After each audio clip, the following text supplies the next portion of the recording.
tué lundi dans la bande de Gaza alors qu'il se préparait à faire sauter des bâtiments près de la frontière. C'est une habitude chez Israël de détruire les maisons, les quartiers entiers, comme en témoignent ces vidéos.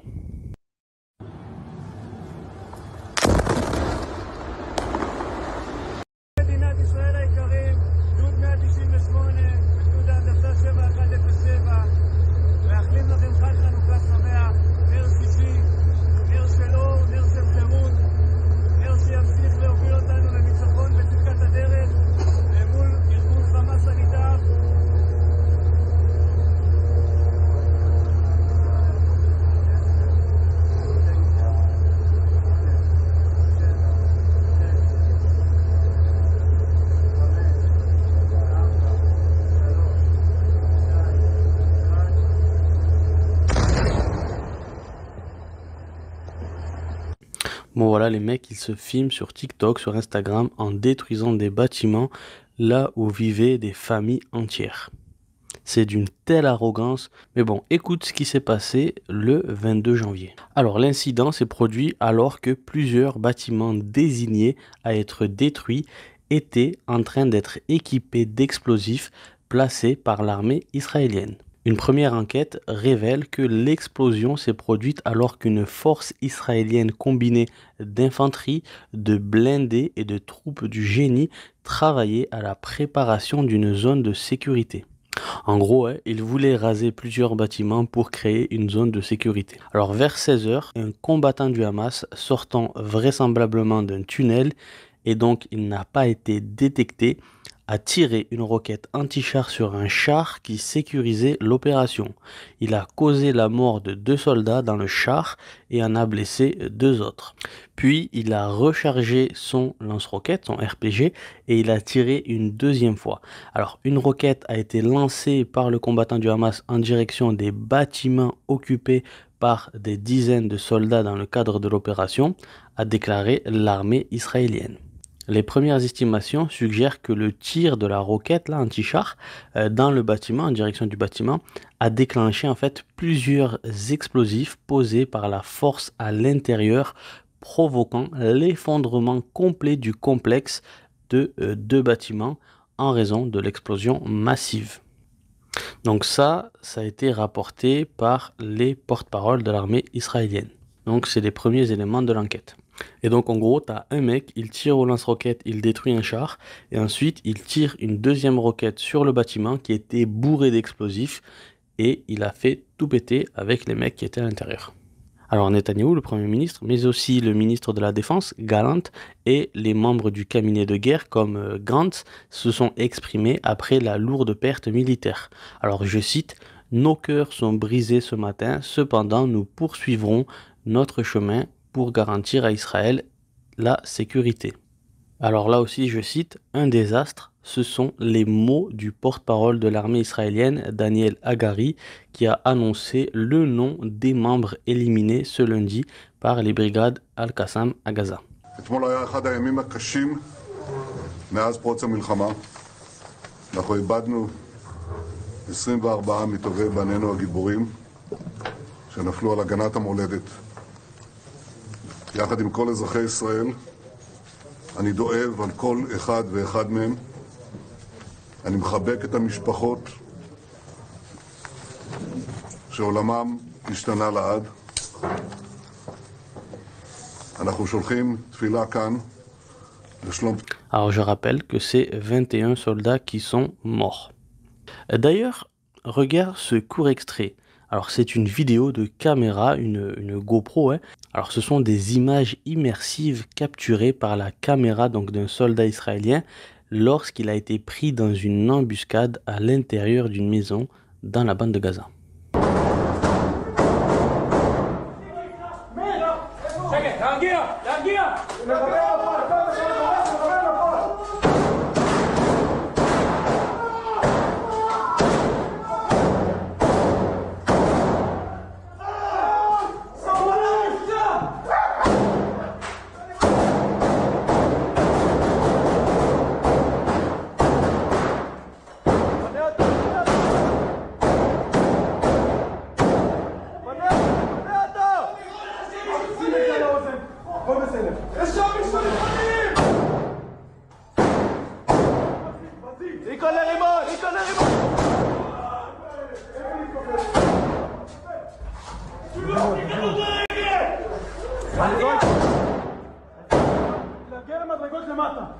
אני עם ריבון בלי נצרה!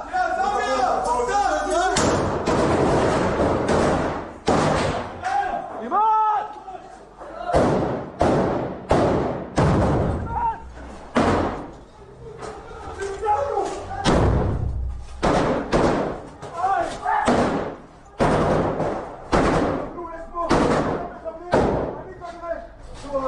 תיזהר, צוד משם!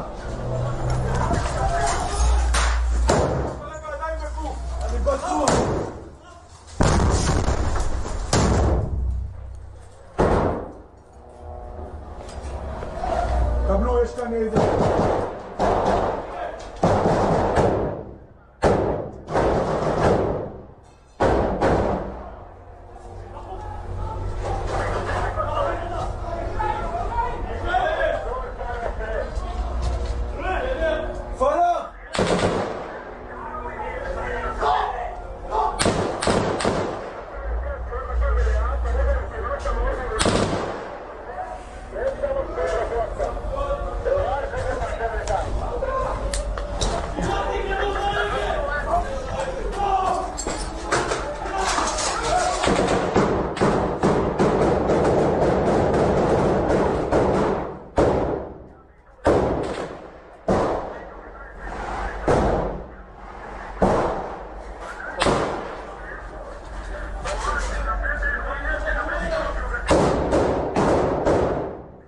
יורים פה.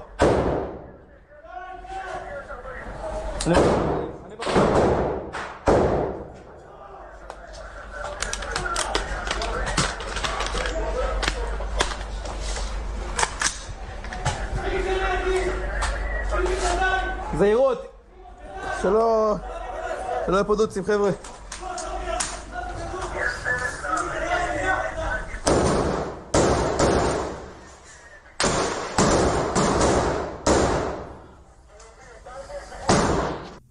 Et ouais, tu vois, t'as une couverture par balle. Alors je savais même pas que ça existait. Alors sait-on jamais, hein, peut-être, hein. Bon, tu l'auras compris, c'est ironique de ma part. Alors ce fameux soldat là, en état de panique, qui porte la couverture sur lui pour se protéger, etc., c'est le major David Nati Al-Fassi. Il a 27 ans et il est donc commandant adjoint du 202e bataillon de la brigade des parachutistes. Et on a appris qu'il a été tué ainsi que d'autres membres de son unité. D'ailleurs, c'est de là qu'ont pu être extraites cette vidéo. Et comme je te l'avais dit dans une autre vidéo, ils ont envoyé au front des boulangers, des restaurateurs, des garagistes, etc.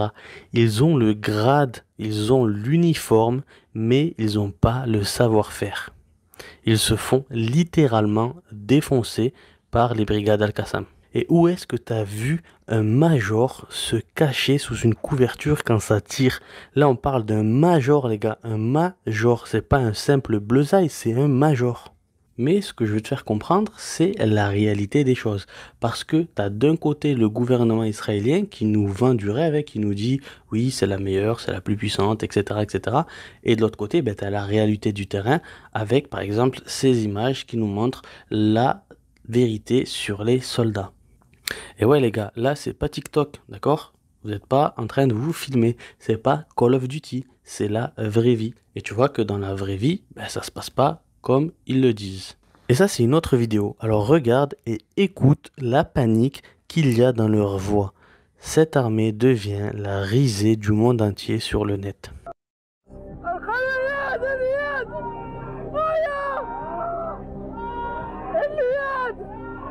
אני עומד למות, אחי. אני לא יכול לעמוד! אני לא יכול, אחי, הרגל!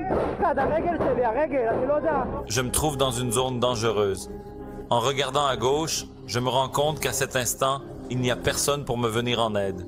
Je suis coincé. Je vais mourir. Nous allons tous mourir là-bas, sans exception. Une caméra aérienne et une autre caméra du Hamas qui enregistre les combats de leur côté pendant les affrontements.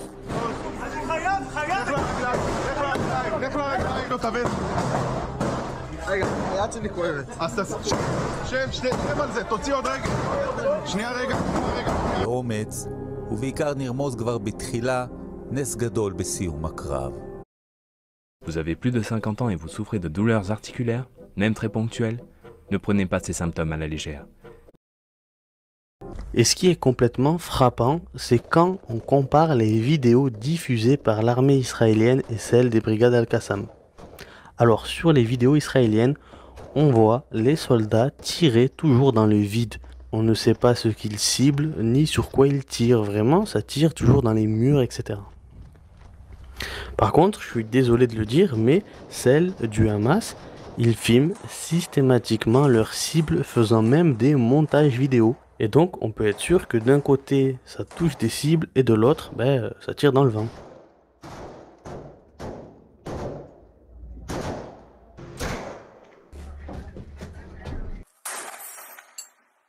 Alors maintenant, une chose qui me met très en colère et que personne en parle, c'est ça. السلام عليكم ورحمة الله وبركاته. طبعا هذه العلب اللي شايفينها في الصورة هي عبارة عن علبة متواجد فيها صواعق. للأسف الشديد بعض هندسة المتفجرات في محافظة خان يونس عثرت عليها خلال جولة لهم في إحدى مدارس الوكالة. بيتم توزيعهم على أنهم علب لحمة من مخلفات الاحتلال، واتضح أنه موجود داخل كل علبة صاعق. زي ما أنتم شايفين هذه هي صواعق خطيرة جدا.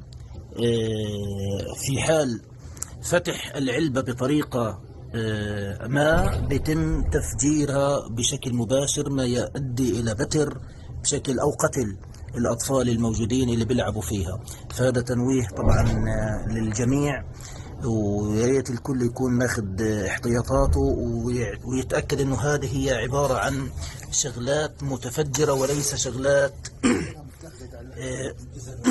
صحيح. يعني هاي مبين عليها انه الناس تفتحها وبعد هيك بتلاقي جوا، هي هذول بتلاقوهم جوا يعني، وهذا هو عبارة عن صاعق متفجر كما أكدت يعني الهندسة المتفجرات. تحياتنا لكم ويديكم العافية. Alors tu vois, d'après ce témoignage, les soldats israéliens profitent de la famine généralisée à Gaza pour laisser derrière eux des grenades sous forme de boîtes de conserve. Alors c'est très grave là ce qui est en train de se passer les amis. Franchement, moi ça me met très en colère. Je n'ai pas les mots pour m'exprimer sur ça. Je sais pas comment on pourrait notifier ça. C'est pire qu'un crime contre l'humanité ça. Tu vois, c'est pire qu'un crime contre l'humanité. Vraiment, franchement, je suis très en colère. Je préfère ne rien ajouter à cette vidéo car il n'y a aucun mot qui peut exprimer ce que je ressens vraiment. Parce que tu ne peux pas exploiter la famine, la galère de civils qui crèvent la dalle pour leur mettre des explosifs en forme de boîte de conserve. Tu vois, je veux dire, il faut être vraiment tordu du cerveau pour faire ça. Franchement, j'ai pas les mots, excuse-moi, j'ai pas les mots pour décrire tout ça. À part être tordu, franchement, honnêtement, je pourrais pas m'exprimer, je suis désolé sur ça. Je suis révolté contre ça. J'arrive pas à me concentrer et à trouver des mots, désolé. Je vais passer à l'autre sujet. Dans tous les cas, il faut vraiment être tordu de la tête pour faire ça. Tordu là, comme ce mec là, qui se met en scène sur TikTok pour humilier des milliers de civils déplacés. Alors regarde l'arrogance de ce mec. Alors partagez les gars, partagez l'arrogance de ces mecs. Regardez ce qu'ils font. Voilà, des vidéos pour se foutre de la gueule des civils.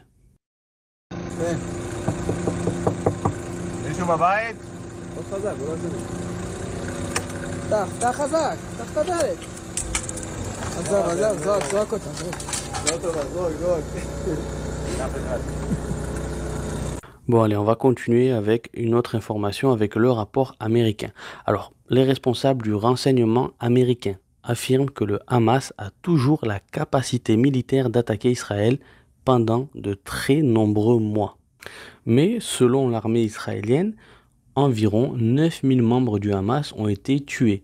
Alors, je vous l'ai déjà prouvé dans d'autres vidéos que le gouvernement israélien ment sur les chiffres, car les objectifs militaires israéliens ne sont pas atteints, ce sont des échecs complets, alors ils mentent pour compenser cette défaillance d'objectifs.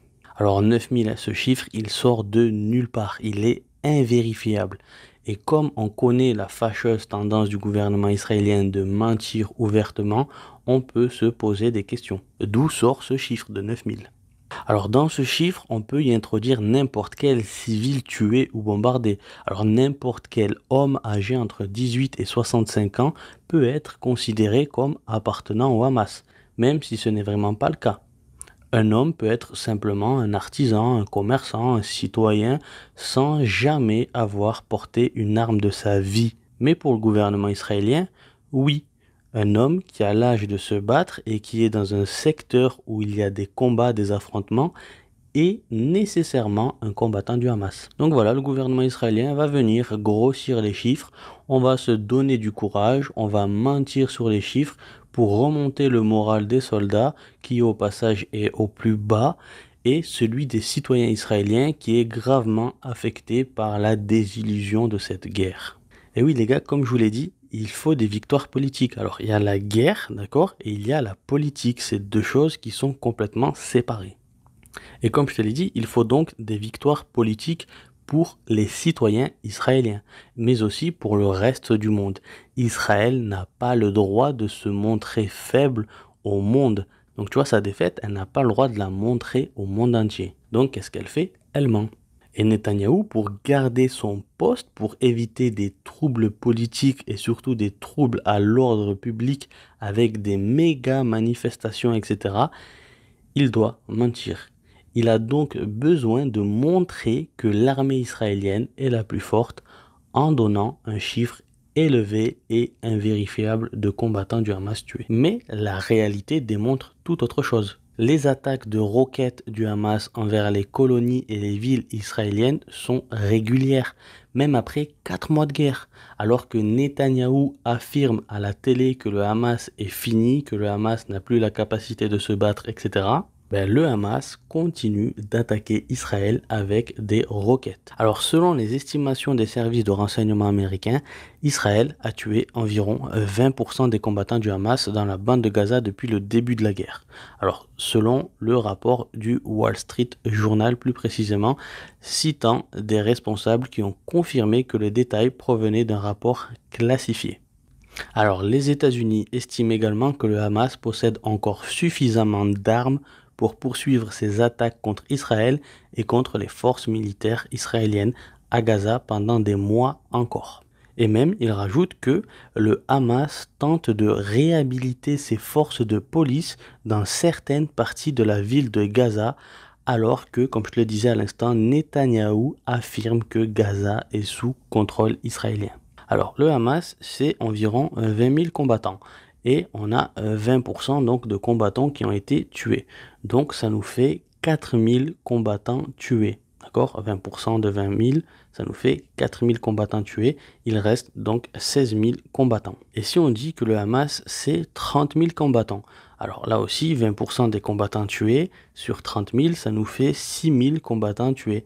Donc il resterait encore 24 000 combattants en vie. Et donc là aussi, 6 000 combattants tués, on est encore très loin des 9 000 que Israël avait annoncé. Alors les services de renseignement américains ont indiqué que l'immense majorité des combattants tués n'ayant pas un rang supérieur dans la hiérarchie militaire. Alors seulement 2 officiers supérieurs au grade de commandant de division ont été éliminés et 19 au grade de commandant de bataillon. Alors, un bataillon, c'est plus petit qu'une division. Et donc, comme je viens de le dire, 2 officiers de division ont été tués et 19 officiers de bataillon. C'est une maigre victoire pour Israël, qui, elle, a perdu des dizaines et des dizaines et des dizaines d'officiers, des colonels, des commandants, des majors, etc., tués par les brigades Al-Qassam. La réalité, elle est là. Après 4 mois de guerre, plus de 60 milliards de dollars de dépensés, des milliers de soldats blessés et morts, une économie complètement anéantie et surtout un génocide contre des civils, des femmes et des enfants. Alors, des journalistes tués, des docteurs tués et un complet isolement sur la scène internationale. En plus de ça, il faut rajouter que aucun objectif militaire n'a été atteint, que les troupes militaires battent en retraite et que le Hamas continue d'attaquer les soldats israéliens dans la bande de Gaza, mais aussi dans les colonies et les villes israéliennes via des attaques de roquettes. Bref, c'est un échec cuisant pour Israël. Celui qui dit le contraire est soit aveugle, soit un menteur. Comment rendre heureux mes animaux? En adoptant une bonne alimentation avec Edgar Cooper. Restez jusqu'à la fin de la vidéo, j'ai un bon plan pour vous. Quoi de mieux que de commencer la journée en testant les croquettes à la dinde pour Tigrou au soleil dans le jardin. Il est assez difficile dans le choix de ses croquettes et depuis quelques temps il a vraiment adopté les saveurs et la qualité des croquettes d'Edgar Cooper. Quant à Tyson, je privilégie la nourriture humide, les recettes sont simples et saines. Elles sont développées par des experts universitaires pour fournir une nutrition maximale à partir d'ingrédients naturels. La composition est claire, transparente, ce qui n'est pas toujours le cas. C'est essentiel afin de nous assurer de la bonne santé de nos animaux, de leur digestion, de leur poils et de leur peau. Mes compagnons poilus ne peuvent plus se passer des délices d'Edgar Cooper. Si vous voulez tester, profitez de moins 20% pour les nouveaux clients, des 35 € d'achat.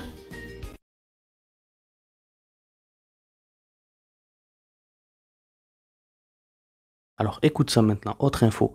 On apprend que l'armée israélienne aurait gravement endommagé des cimetières à Gaza. Et ouais, malheureusement, même morts, les Israéliens les laissent pas reposer en paix. Alors ça, c'est un reportage de CNN. Alors CNN, c'est un grand média américain. Donc dans ce reportage, il prouve que l'armée israélienne a gravement endommagé 16 cimetières dans la bande de Gaza. Donc le reportage de CNN s'appuie sur des images par satellite qui prouvent que des traces ont été laissées par des véhicules blindés, mais aussi des récits de témoins, notamment des journalistes de la chaîne CNN. Et pour tous ceux qui vont venir dire « ouais, c'est des fake news, etc., il n'y a pas de reporter de CNN, etc. à Gaza », alors attends de voir la suite avant de crier à la fake news. Alors l'armée israélienne aurait ainsi mené des opérations dans les cimetières, les utilisant notamment comme avant-poste selon le reportage. Alors des stèles ont été détruites et le sol a été complètement retourné par les bulldozers. Dans certains cas, les dépouilles des défunts ont été déterrées, a annoncé CNN, sur la base d'images prises par satellite. Il y a aussi des images qui circulent sur les réseaux sociaux et des récits de témoins, avec parmi eux les reporters de la chaîne CNN qui se sont déplacés dans l'enclave de Gaza dans un convoi de l'armée israélienne. À noter, c'est très important, que la destruction intentionnelle de cimetières, c'est une violation du droit international, à moins que le site soit devenu un objectif militaire. Mais ce n'est clairement pas le cas cette fois-ci. Alors, le porte-parole d'Israël a par ailleurs annoncé, alors je cite, « Nous avons l'obligation de respecter les défunts et nous n'avons pas pour principe de créer des postes militaires au sein des cimetières. » Fin de citation. Malgré tout, CNN a dit que ces investigations avaient permis de déterminer que plusieurs cimetières avaient été utilisés comme des avant-postes de l'armée avec des bulldozers qui ont nivelé de larges périmètres pour les transformer en zones de transit. Il y a plusieurs amas de terre qui ont été installés autour de ces zones pour les renforcer, les fortifier et augmenter la sécurité des troupes israéliennes à l'intérieur, a ajouté CNN. Alors ce qu'il faut savoir, c'est que la semaine dernière, un véhicule de transport de personnel blindé avait transporté une équipe de CNN à Al-Bouraïj. Alors Al-Bouraïj, c'est un camp de réfugiés de la bande de Gaza, en passant par le nouveau cimetière de Al-Bouraïj. Alors les reporters étaient installés dans le véhicule en circulation et les journalistes avaient pu voir les tombes défiler de chaque côté du véhicule sur un écran. Et donc les reporters ont pu voir des images filmées par la caméra installée sur l'avant du blindé. La chaîne CNN a fait savoir dans son reportage qu'elle avait pu géolocaliser le cimetière à partir de ses propres images et de photos prises par satellite. Alors, il y a le cimetière d'Al-Foulaja dans le quartier de Jabalia au nord de Gaza City. Il y a aussi le cimetière d'Al-Toufa à l'est de Gaza City et le cimetière de Sheikh Lijin à Gaza City. D'importantes traces de pneus et de blindés indiquent que ces véhicules blindés ont circulé sur les tombes. Alors, un autre site à avoir été endommagé, c'est dans le quartier de Sheijaya de Gaza City, où des véhicules militaires ont été aperçus dans le cimetière. Alors, le 18 décembre, l'armée israélienne avait publié une image montrant, selon elle, un lance-roquette qui avait été installé dans le cimetière. Mais CNN a indiqué que ces équipes, donc plusieurs reporters, n'avaient pas pu vérifier où la photo avait été prise et à quelle date. Parce que cette photo pouvait provenir d'Irak, de Syrie, d'Afghanistan, etc. On n'avait pas la confirmation. Néanmoins, 2 autres cimetières situés dans la zone de combat sont restés largement intacts, a fait savoir CNN. Donc je récapitule, il y a 16 cimetières qui ont été souillés et détruits et 2 cimetières qui sont intacts, mais jusqu'à quand? Et maintenant, je vous pose la question, est-ce que vous allez traiter CNN de menteur, d'antisémite, etc. là aussi? Il y a aussi un autre cimetière où sont majoritairement enterrés des soldats britanniques et australiens tués pendant la Deuxième Guerre mondiale. Alors ce cimetière ne présente qu'un seul et unique impact d'obus. Donc ce cimetière, en gros, il n'a subi aucun dommage.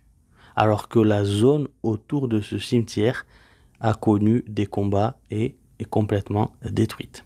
Et pire que ça encore, là c'est vraiment sordide comme info, Israël a reconnu officiellement avoir enlevé les dépouilles qui étaient inhumées dans un cimetière à Khan Younes, donc au centre de la bande de Gaza, expliquant la semaine dernière que l'armée israélienne recherchait les restes de corps d'otages enlevés le 7 octobre. Alors le porte-parole de l'armée israélienne avait répondu à la question de la chaîne NBC, alors c'est un média américain, sur ce sujet.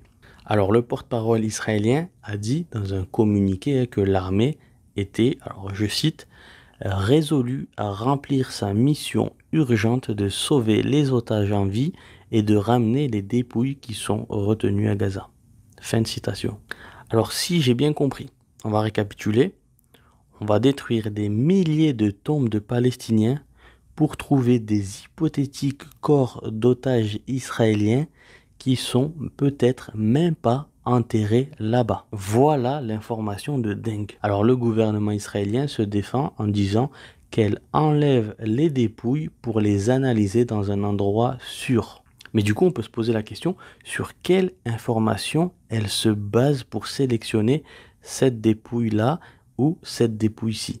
Et surtout, pourquoi détruire les autres? Je rappelle que ce sont des milliers de tombes qui ont été profanées, détruites, souillées. D'ailleurs, l'Afrique du Sud a évoqué également la question de la profanation des cimetières dans la plainte à la CIJ. D'ailleurs, en parlant de Cour internationale de justice, donc la CIJ, elle va se prononcer dans les prochains jours sur des mesures provisoires pour mettre fin à la guerre de Gaza.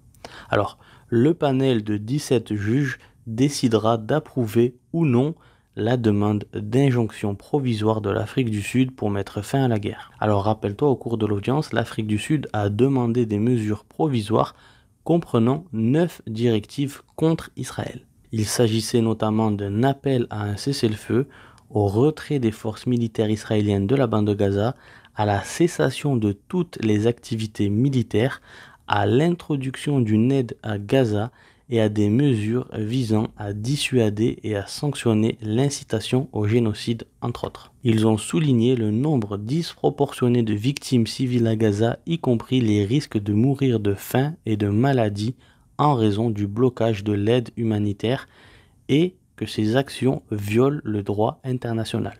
De plus, les preuves ont été présentées à la cour de soldats israéliens célébrant la destruction à Gaza et brandissant le drapeau israélien. Donc voilà,